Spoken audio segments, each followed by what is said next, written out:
Hello, and hello again. I am Chris Howard, or Chris the Coast Walker, as some of you might know me. Behind me in the distance, you can probably see a small town just here on the coast. That's Solva, and further down around there, that's St David's, which is where I'm headed tomorrow. So I'm up here at Druidstone on the Pembrokeshire coast at the moment, just past Broadhaven. I am glad to be here again today, talking to you for Cotswold Outdoor. I'm going to go inside, I'm going to sit down, and we're going to talk about adventures, being an adventurer, and all the things you can learn on adventures and how they can translate into normal everyday life. And you can see at the moment I've got my nice Rab jacket on from Cotswold Outdoor, but the most important thing is my Pudsey beanie for children in need, and you can get those from Cotswold Outdoor too. It's really warm, pretty stylish. Well, at least I think it's stylish. You let me know what you think. Comments below, maybe. I don't know. Only nice comments. Okay, so I'm here. I'm going to take this off because it's really, really warm. And I'm inside, which is a surprise to me as much as it is to some of you at home, knowing that I am out on the road all the time. I spend my life walking along the coast path of Britain for BBC Children in Need. I'm on day 126 now, I think, and one of the things that's really kept me grounded and buoyed is the kindness of people and what they've shown me along the way. So some people have offered me food, some people have put me up for the night, and that's exactly what's happening here. I'm at this really, really cool place right on the coast, and this is a postcard from a Shortlands farm. They've given me the old granary cottage for the night here, which has given me a really good opportunity to dry out my kit, clean some of my stuff, clean myself, because that's not always easy. So yeah, I'm here, and I thought I'd take the opportunity to do this quick video for you all at home following. So just a quick recap on who I am. I'm Chris Howard, Chris the Coast Walker, previous Atlantic rower. Always been adventurous. I've done lots of silly things, really, lots of long distance cycling, lots of running, travelled in Southeast Asia, walked across India, travelled and spent time in Russia and Europe, done lots of mad things. I'm always jumping off rocks into the sea. I'm always kayaking and doing things that most people think are silly. This today is going to be about adventure mindset and the things you can learn on adventures that will translate into normal life, and how we out here do things in a certain way. Or I say out here, when I say out here, I just mean me out here. There's no one else with me. I do things in a certain way. It's kind of the way I am, but it's the way we all are, really. And everybody says, oh, how do you do an adventure? How do you become an adventurer? There's no real job description. I haven't got a CV for adventuring. It doesn't have job 1 this, job 2 that, blah, blah, blah. In fact, the worst thing about being an adventurer is probably that I don't have a CV at all.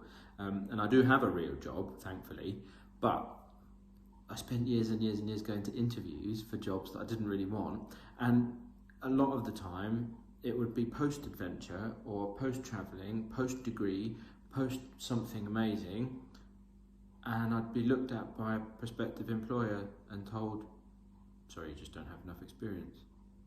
And I bet you all know that feeling. I bet you've sat in that chair and you've listed all the things that you've done, and you've told them why you're suitable for that position, and they have said coldly and blankly, completely vacant, you just don't have enough experience. What is that? What is that about? But I think that's an important point in itself. So, not having enough experience as a solo adventurer, really? Okay, well, I've got lots of experiences that I've amassed over those periods of adventure and over those periods of travel and doing all these exciting things that enable me to do things in a certain way and achieve things in a certain way and be successful with the goals that I set out. Often I think that people mistake adventures and the things that I do for thrill seeking and just going on a bit of a jolly, but that's not it. everything I do is about self-progression, self-improvement, evolution, thinking about how my body and my mind will adapt to certain situations. Can I physically and mentally endure the thing I'm putting myself through? Whether that's now, whether it's in a week's time, a month's time, or a year's time. Am I capable of persevering? Of course, perseverance is a key attribute to any adventure, but it's also key to a good employee, right? Or a prospective employee that's come for an interview. If you could show that you can persevere at anything, then that can translate into an office environment or whatever your career might be in. You know, perseverance isn't just about knowing that you've got a project or target to do with a team over here, and then you've got to get from that sort of objective along further and to there, and then get around that roadblock and blah blah blah. No, perseverance is about finding the best and most efficient way to that goal and achieving it to make sure everybody in the team has done the right thing and in the best way. If I break a toe, or I've broken fingers in the past, I've cut open hands and I've had open wounds and had to keep walking or had to keep rowing or had to keep running, it's not, oh, I better stop now, or that's a bit of a hurdle, I better give up. That's not how it works. If you want to achieve anything, perseverance is key. So for an adventurer, not having that perseverance in their mindset, not being able to say, I'm gonna do this with grit and determination at all costs. I may have lost a finger, I may have lost a toe, I might have broken a rib, I might have a bloody nose, I feel battered and bruised, but I still have another 10 or 20 miles to walk, and I'm going to do that today. Obsession is another thing that I think is important when it comes to adventuring and the mindset that you have, and I think this is a positive and a negative thing you can translate into normal daily life and your working lives. For an adventurer, or for someone like me, and let's not beat about the bush, I'm an ordinary human being. Adventurer as a title, do we even know what that means? Adventurer, it's just a weird affectation, isn't it? I'm just an ordinary human being like you. Any of you could do what I do, or what any of the other adventurers in the world do. It's just sometimes someone gets so obsessed with a crazy idea that they have to find a way of making it possible, and they become relentless at making it possible, and they do everything in their power to make it happen. And that's true of me. I am obsessive. Once I have an idea and I can't let it go, I've got to see it through to completion, and I have to do it on my own terms, and I have to do it in my own way. And I am obsessed with my kit, not just my jumper and my jacket and my bobble hat. I'm obsessed from a hygienic point of view. I make sure my personal admin is in check all the time. I make sure that I'm stretching and rubbing out my muscles. I make sure that I'm cleaning my feet and my face and my hands. I make sure I brush my teeth every single day before I go to sleep and when I wake up, no matter where I am in the world, no matter what I'm doing. Because it's all the little things, it's all the detail, the fine detail, whether you're in a team or whether you're solo. If you let something drop, even for a second, if you don't do up that zip on your backpack or on your jacket, if you don't tie that strap down, if you don't do up that buckle, if you haven't charged that battery, if you haven't cleaned that cup out, little problems become massive, massive obstacles further down the line. So what happens if you don't clean your cup out properly? Well, over days and days you can get bacteria growing in there, and then it becomes mouldy. You could make yourself sick, you could make somebody else sick. It's just a small example. Did you tie that batten down? Oh, I don't know, I can't remember. Why can't you remember? It should have been automatic. It's habit. Make it habit, become obsessed. If you're not obsessed, it won't work. In your working life or in your job, if you don't know how to do something and you just stop because you can't work out all the steps or you can't see how to do it, you will really restrict your opportunity levels, and you will end up staying in one position for a very long time. But if you can alter that mindset and say, well, how do I do it? How can I get it done? When can I get it done by? What's the best way? If you make that an obsession and know that you can get that idea off the ground, once it's launched and going, use that, because obsession can be a good thing. Like I said, I know I said it could be positive or negative. For me, I think it can be positive, and I think it can be positive for an employee and for someone working on something specific as well. So obsession makes willpower easy because it draws you out of bed, it draws you out of your shell, it will get you going.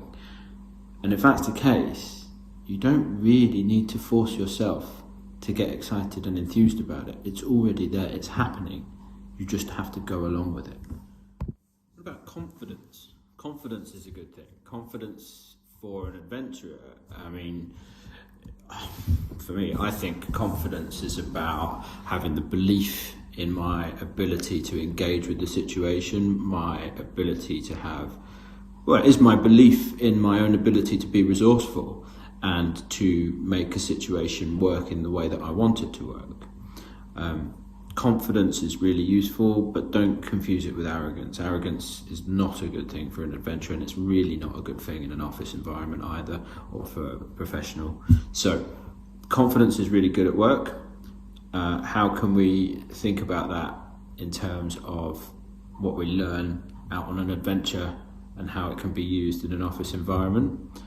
Confidence can be about relationships and being understanding and learning how to better ourselves and deal with uncomfortable or awkward situations that we might not always have the confidence in being involved in.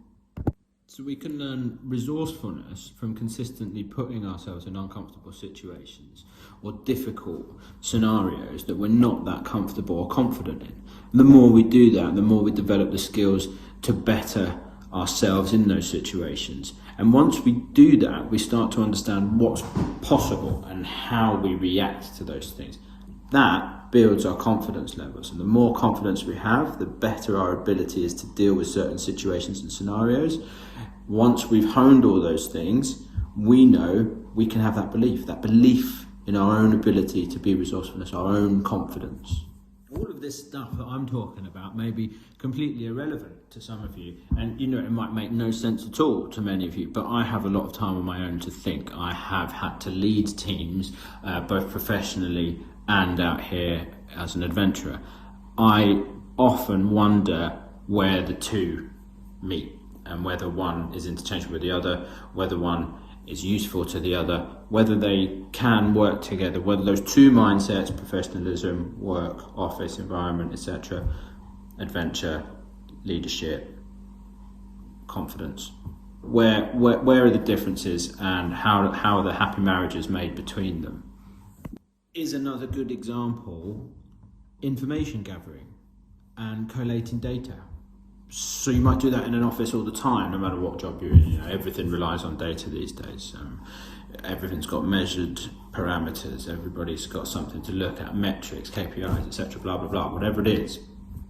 Well, adventurers are really good at gathering data and understanding data, interpreting it and using that data to form decisions.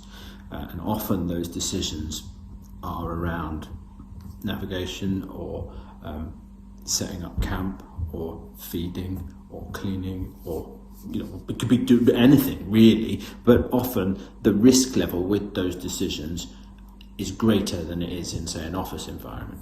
Okay, so you might lose X thousands, millions of pounds for a company on some global scale because you're a massive hedge fund trader. Great. You might lose a life or you might lose a teammate because of the decision you made out here doing something adventurous. Because maybe you didn't analyse the data correctly. Maybe you didn't look at the information. Maybe, and just maybe, that's a really important key skill that adventurers can bring to an office environment or to a business. Certainly for me, when it comes to information gathering out here or wherever I am, whatever I'm doing, it's about me forging relationships with people and getting the best of their knowledge from them. So learning how to dig deeper with the right questions rather than consistently bothering someone with mundane questions. Forming a question in the right way that you gain the maximum output of that person's knowledge, relying on local knowledge. All those key things are fundamental practices to, say, project work or office work and working as a team. Adventurers try things that have never been done before. They do things and they act on their intuition. And this is fundamental because it precipitates innovation. And that alone makes us happier. Something else that I think is fundamental to adventurers is that generally we are incredibly honest about our situation and what we're going through and what's happening, and that's not to impress people, it's not to boast. Often it's because we need to be honest with ourselves, because we need to be saying, can you do this? Are you capable? Are you really considering that action over this? Where's your head at right now? Do you honestly think you can do that? Really? Do you? I'm not so sure. And those negative thoughts in there, that's another reason why we have to be honest with ourselves, because it's a way of combating those negative thoughts. If we can stay honest with ourselves, then we know we've still got that belief in our resourcefulness, that belief in our ability, and therefore we can convince ourselves that it's the right course of action and that we should push on and do that thing. More often than not, we also have this really profound ability to simplify things, because anything overcomplicated on an adventure or out in the wild isn't going to work, isn't going to help, isn't going to be of use. So normally we're able to explain things quite simply, mainly because, again, we do that to ourselves, and in order for us to understand ourselves, we have to simplify scenarios, situations, information. But we have an ability to do that for other people as well, and I hope that from what I've been saying today, I've tried to simplify quite large concepts right down to really easy to understand levels so that you all get something out of this. Otherwise, I'm not really doing my job properly, and I might not be, and if I'm not, then I need to know that. So feedback, put a comment below, tell me, and I'd be really grateful for that, because that's another thing that adventurers are good at, is adapting and learning and taking on board feedback. Because if you can't do that, that's something else. So we talked about arrogance a little while ago and why that's not a good thing. Ego is no good in any of this. Office work, professional environment, adventuring, solo or team-based, because it creates problems, and egoism can be the downfall of people. So I really do like to learn, and I really do like feedback, so if people want to give that and put those comments right down there, do it.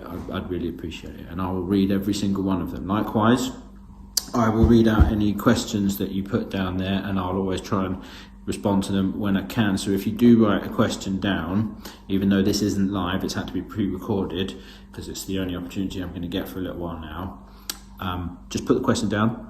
I'll look back at it once it's gone live, and I'll try and answer those questions for you. I'm more than happy to do that. Alternatively, get in touch with me via the social channels or my website, www.thecoastwalker.com. There's a text box on there, you can just fire it straight through to me.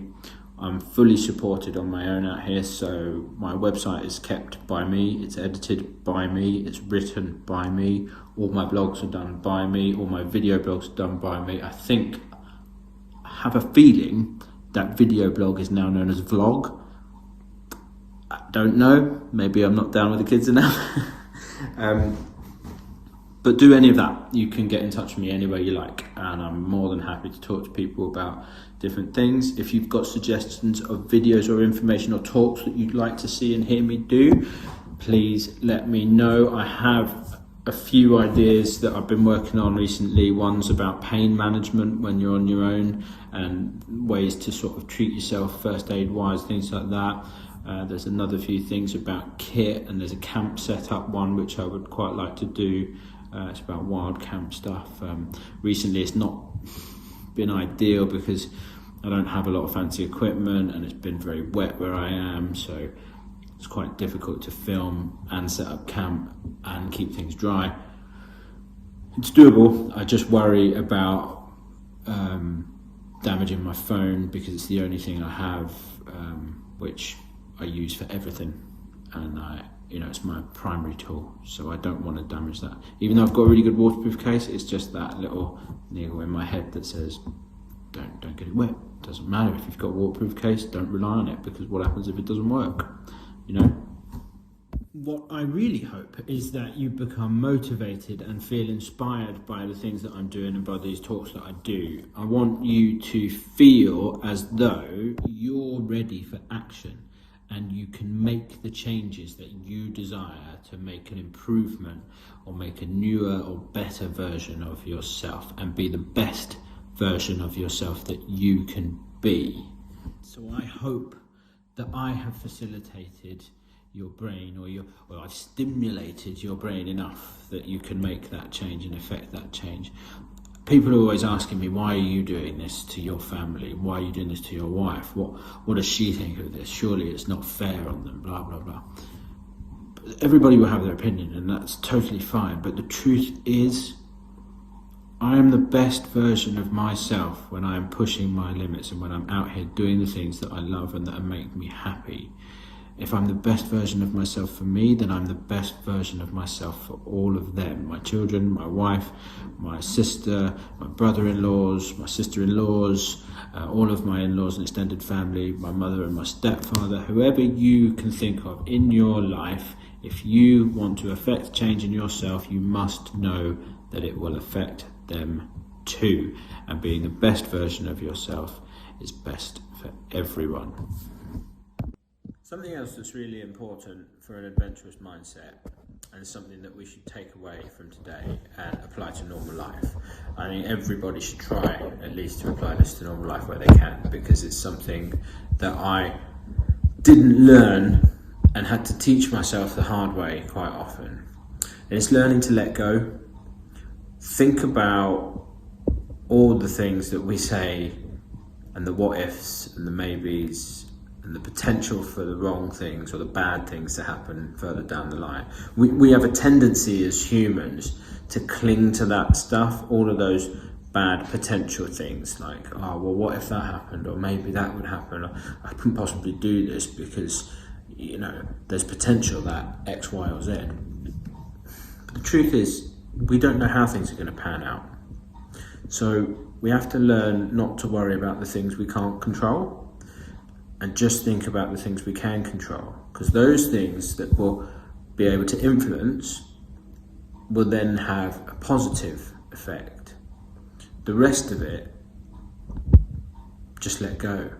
And by doing that, it will free up our mind and our ability to be happy in the situation and be comfortable with what we're doing, and therefore we'll be able to enjoy ourselves more and become more adventurous, because we've let go of all the rubbish and the chatter and the clutter and stuff. So we need to learn to let go and not control the things that are not within our ability to control.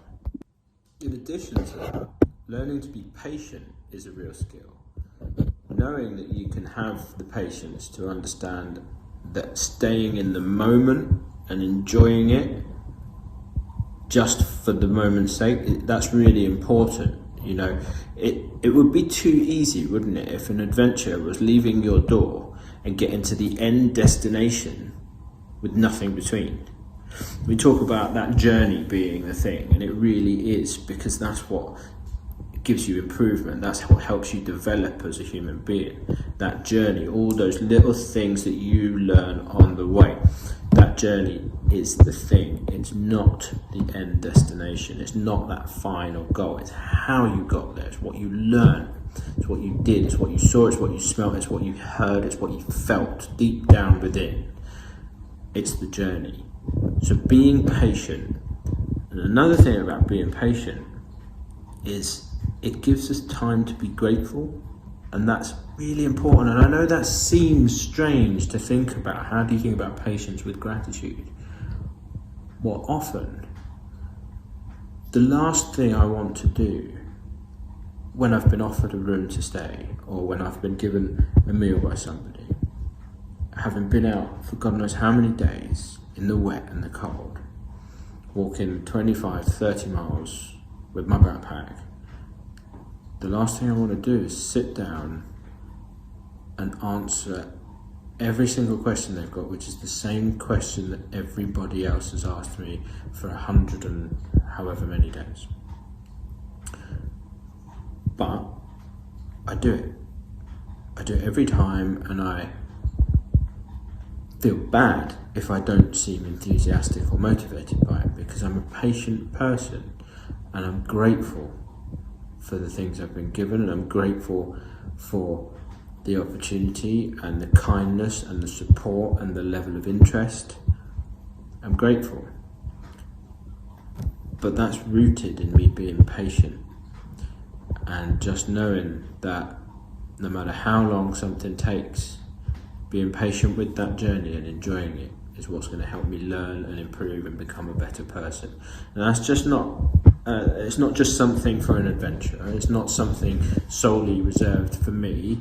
We all need to learn to be more patient generally. We live in a society that's so immediate, it's so easy to gratify our need for something from online or wherever. You know, we can have whatever we want immediately. It's just, we can, because that's the world we live in, and it is amazing. It's incredible how technologically advanced we are, and we're able to get whatever we want literally at the click of a button even on our phone. It doesn't even have to be ordering from, I don't know, a catalogue or waiting 10 days to receive something. You can get it tomorrow, whatever it is. Be patient and be grateful.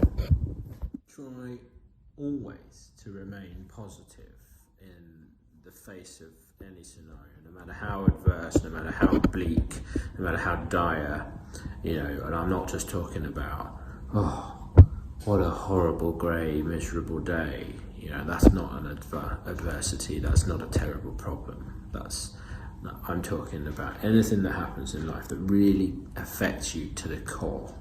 You know, you must find a way of staying positive. I often tell my rowing crews that they need to have this conversation with themselves, so we can practice self-talk and talking ourselves up. So, as an example, this hill is so tough, it's so steep, I can't wait to get to the top because I'm going to see a beautiful view. But staying at the bottom and just thinking about the climb and not having an add-on to that that's positive, that's not going to help. So always imagine the bit at the next stage so that you can get yourself through. You want to experience that, you want to see it, you want to be there in that moment. So stay positive, talk to yourself, tell yourself that when you get up there, it's going to be amazing, and you've got to get there because it's going to be just fantastic. So get there, stay positive, talk to yourself and be positive about the changes. Things change, things don't always go to plan. You've got to adapt, be flexible, and do that positively, and nothing will bring you down. That's, again, not just something that adventurers have. Lots of people have it. We all have the ability to be that way. Doesn't matter what time of year it is, doesn't matter whether we suffer with mental health issues or not, doesn't matter if we've got depression, anxiety, whatever. We need to tap in to our own way of being positive in order to persevere and to gain that achievement and get to where we want to be. Stay positive, stay focused, get to the top of that hill, see the beauty. The thing is, at the end of this life, generally, we regret the things we didn't do and the hard things because they were out of our comfort zones, or we just couldn't do them because they were too hard. Comfort zones keep us suppressed, and they won't affect change, and they impede progress. Not just for adventurers, for everyone. If you're not willing to step out of your comfort zone, if you're not willing to put in hard work, if you're not willing to get dirty and struggle, you're going to regret it at the end. But what you won't regret is struggling through and having the amazing experiences and pushing those comfort limits and changing and making positive, effective changes that better you as an individual. Seeing the things that you would never have seen just because you decided to get up and go for it. You won't regret that. So to wrap this up shortly, I have given you a video here about the adventure mindset and how that can translate into the everyday, specifically about working environments and what you can think about that you can take into your everyday life from lessons out here as an adventurer. The interesting thing about it is it will be so individual to everybody, and it will be unique experiences for every adventurer and for every single person. And like I said in the beginning, I'm just an ordinary human being, just like any other adventurer, just like you. And that's the important point. You can do this. You can do whatever you want. You just have to decide what and why. Worry about the how later. Just start getting on with it. And once you start, everything will start to snowball. And once it does, like I said before, you get that momentum and you start pushing forward and you start to work towards your goal or objective or dream, whatever it might be. That's all adventurers do. And they make it obsession and they form good habits that will get them closer to that obsession every single day. That's it. It's as simple as that. And I really, really do hope that it's been enjoyable for you. It's always weird for me because I'm talking to no one or people I don't know if anybody's listening, and it's fine. I do enjoy doing it. I hope that people enjoy it, because otherwise I don't really feel I have a place to do it. So with that in mind, I now am going to quickly pop my bobble hat back on, run outside and just see if I can catch the last glimpses of the dying light and show you the sunset over St David's. There might not be a very good one, but let's go and find out. Okay guys, so right back where we started, St David's just over there in the distance. You can see the sun is coming down now. It's a really simple thing, but everybody can do it. Just to motivate yourselves and get out there, go and watch the sunset. Just do it, it's really easy. Just take a simple pleasure in watching that sunset. And if you've got it in you, get up early enough to see the sunrise.